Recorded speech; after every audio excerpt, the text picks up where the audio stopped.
60-second book review of How to Be an Anti-Racist by Ibram X. Kendi. First of all, this is going to be longer than 60 seconds, so buckle up. Well, the book is great, of course.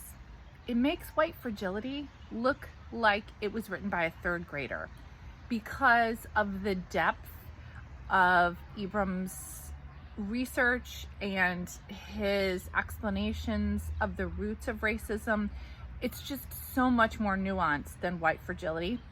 Written by a man of color. Go figure, you're getting a better perspective. I also felt more optimistic at the end of this book, and that is because Ibram does a better job of explaining in clear and simple terms the ways in which we will combat racism. And he repeats these over and over and over again. So it feels repetitive, but when you're trying to learn, that's the kind of thing that you need. He works in his own assumptions about race. He talks about how he was indoctrinated into racist thoughts, even as a black man. He talks about his battle with cancer and how that relates to his battle with racism. He talks about the mistakes that he's made. He talks about the assumptions that he's made about other people of his own race and different races. He talks about the intersection of race and poverty, gender, sexuality, all of those things that all play together.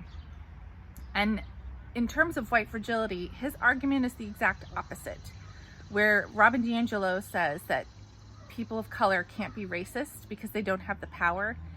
Kendi says people of color can be racist. And when you say they can't be because they don't have any power, you are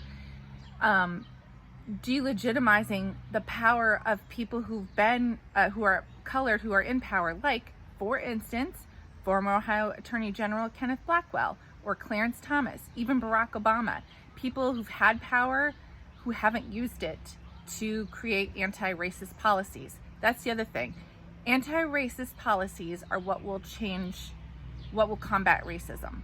Not changing, he says it's not because of ignorance or because of hate.